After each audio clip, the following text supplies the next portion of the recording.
Welcome to MapReader. Firstly, I would like to thank the new members who joined the channel and people who supported with super thank option. My heart fills with gratitude. Everything in the video is my personal opinion based on public information. We are going back to the week the world held its breath. May 2025. Operation Sindoor. You remember the vibe, don't you? While the ISPR was busy releasing music videos about eagles and mountains to distract the populace, the Indian Air Force was busy turning the actual mountains into gravel. We are talking about the Kirana Hills. To the average commuter driving down the Sargodha Faisalabad road, Kirana is just an eyesore. It's a jagged prehistoric spine of rock rising out of the flat, dusty plains. It looks boring, but looks are deceiving. In the world of nuclear strategy, boring is usually code for terrifying. This ugly rock formation is the most expensive real estate in the history of Pakistan. It is the basement where the establishment keeps the family jewels.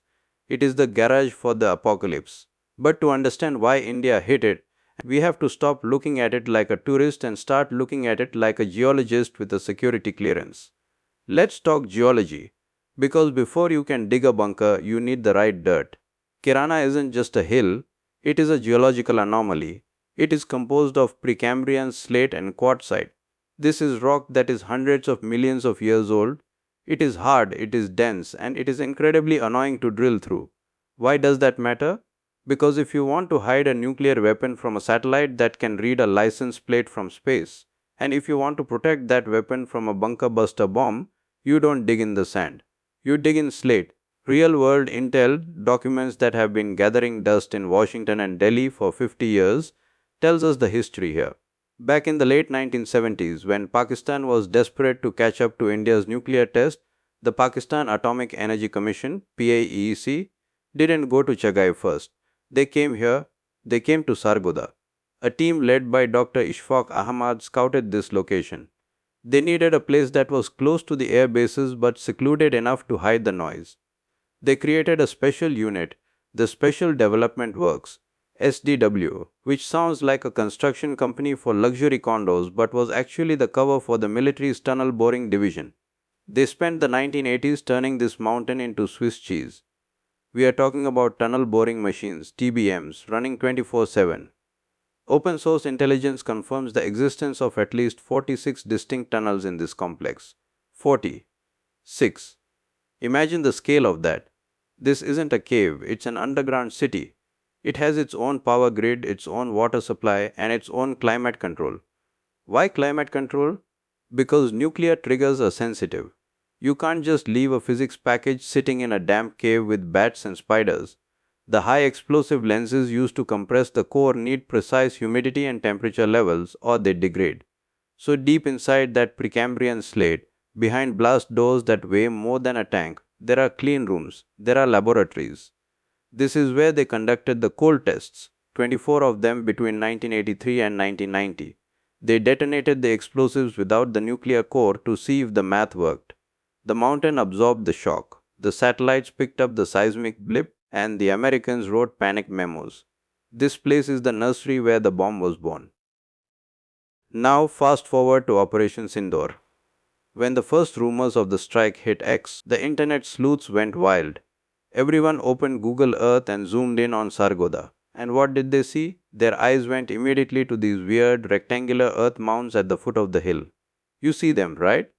Laid out in a perfect grid. They look ominous. They look like silos. They look like the kind of thing a Bond villain would build. And the internet did what the internet does, it panicked. Oh my god, they hit the silos. The nukes are exposed. Let me stop you right there. If you thought those mounds were the nuclear storage, congratulations, you fell for the oldest trick in the book. Those mounds are standard earth covered magazines, ECMs. They are designed for conventional munitions, dumb bombs, artillery shells, mortar rounds. The design is centuries old. You build a concrete igloo, you pile dirt on top of it, and you space them out. Why the dirt? It's not for camouflage. The satellites can see them clearly. The dirt is for tamping. If the bomb inside explodes by accident, the dirt forces the blast upward rather than outward, so you don't blow up the magazine next door. The number one planners might be corrupt, they might be incompetent at fixing the economy, and they might be obsessed with banning social media, But they are not stupid enough to keep the nuclear arsenal in a dirt pile that a teenager with a drone could spot. Those mounds are the decoy. They are the cheap stuff. They are there to soak up enemy missiles. They are there so that when an Indian planner looks at the map, he wastes $1 million BrahMos missile blowing up a pile of expired 155 mm artillery shells. The real assets, the tactical nukes, the Nazar missiles, they are nowhere near those mounds. They are buried hundreds of feet inside the hard rock of the mountain, behind the tree line, down the spiral tunnels that show up as barely visible scratches on the satellite feed. But here is where the story of Operation Sindoor gets interesting. The Indian planners didn't take the bait. They ignored the mounds. They didn't fire a single shot at the conventional storage. They knew exactly what those were. Instead, they looked at the logistics. They looked at the driveway. We need to talk about the Sargoda connection. You cannot understand Kirana Hills without understanding PF Base Mushaf. They are twins. They are the left hand and the right hand of the nuclear delivery system. The base is home to the Griffin's 9 Squadron and the Arrow's 11 Squadron. These are the units that fly the F-16s. These are the guys who are trained to carry the special weapons. The distance between the hill, the garage, and the base, the driveway, is less than 10 kilometers. In a crisis, the protocol is the flush. You open the blast doors at Kirana, you load the warheads onto unmarked trucks, likely disguised as commercial logistical vehicles or just plain old jingle trucks to blend in, and you sprint for the airbase. You have a window of maybe 20 minutes to get the weapon from the rock to the wing. The Indians knew this. They knew that if they wanted to neutralize the threat, they didn't need to nuke the hill. They just needed to break the connection. They needed to make sure that the truck could never leave the garage, and even if it did, it would have nowhere to go. So, on the morning of May 10th, while the world was sleeping, the guidance chips on a volley of cruise missiles woke up. They didn't target the mounts, they didn't target the barracks, they targeted the flow.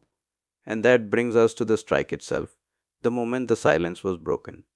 The Indian missiles came in low, skimming the deck to avoid the radar horizon, which is ironic considering how much money Pakistan spent on air defense systems that apparently decided to take a tea break at the exact wrong moment. The first impact wasn't on the hill, it was on the runway. Look at the satellite imagery of PF Base Mushaf.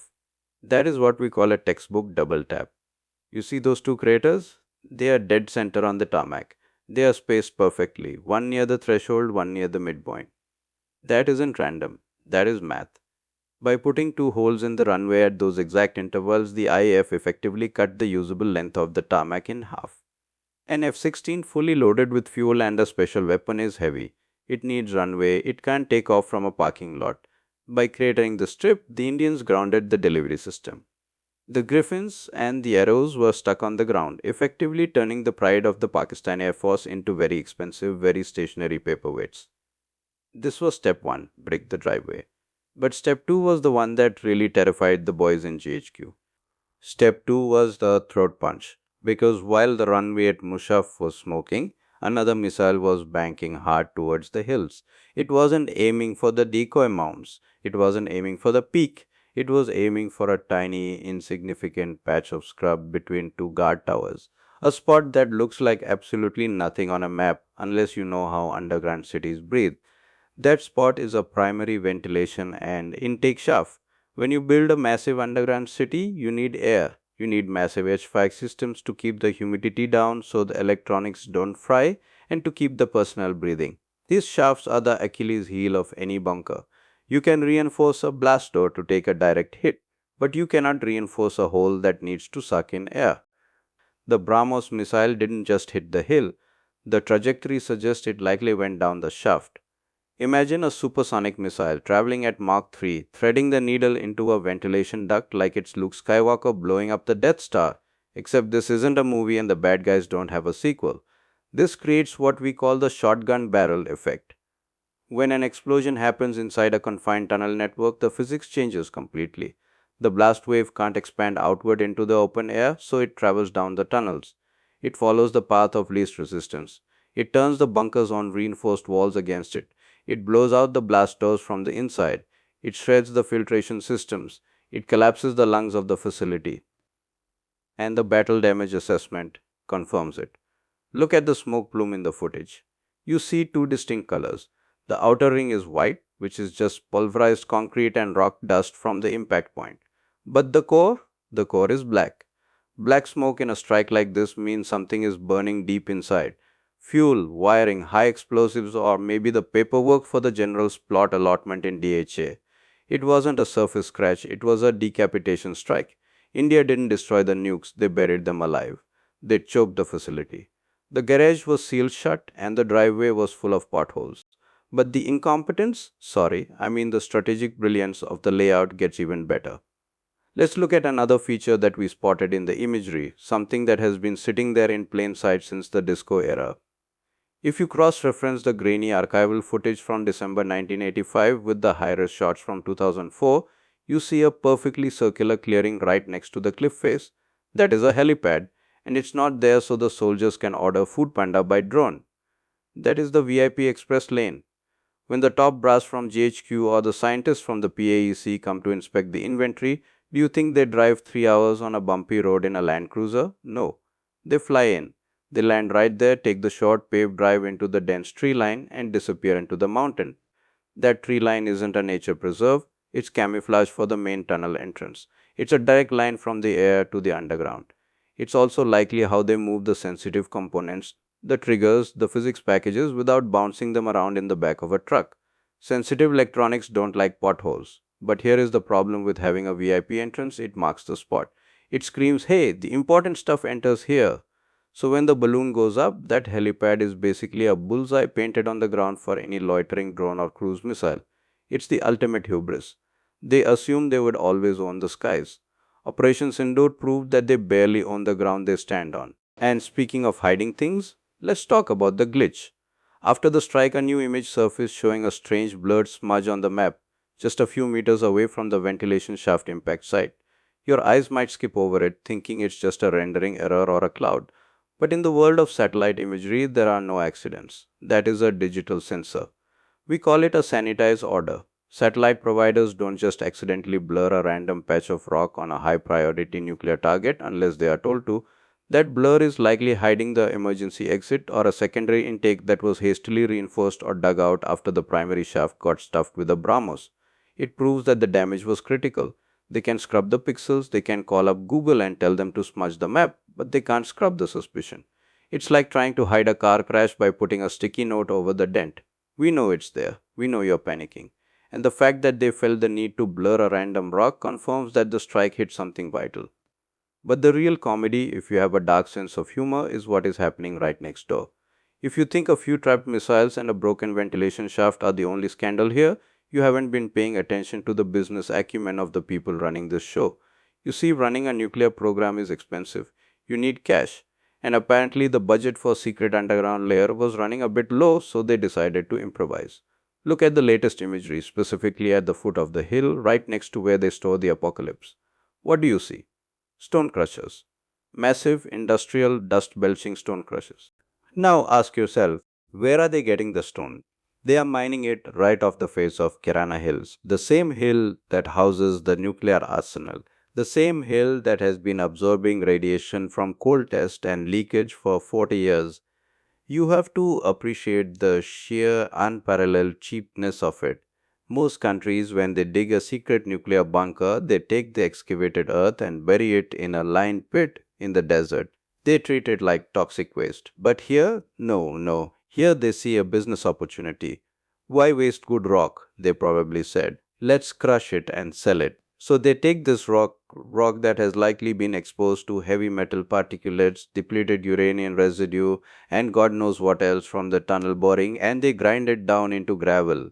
And where does that gravel go? It goes into the construction industry. It goes into roads. It goes into bridges. It goes into house. There is a terrifying precedent for this kind of cost-saving genius, and it didn't end well.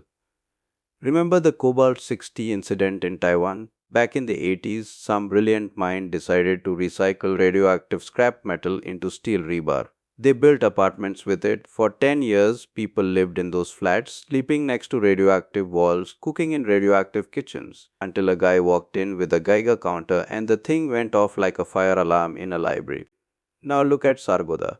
We have active stone crushers churning out material from the blast zone of a nuclear site. It's the ultimate buy one, get one free deal. You buy a house in Punjab and you get a little bit of the national strategic assets included for free in the walls. Who needs a nightlight when your drywall glows in the dark? This isn't just speculation. The international community seemed to think the same thing. After the strike, when the dust settled and the official denials started rolling in, the sky over the border got very interesting. Open source flight trackers, which never lie, unlike the press releases from Pindi, picked up a very specific, very rare guest in the region, the WC 135 Constant Phoenix. For those who don't speak Air Force, this isn't a fighter jet.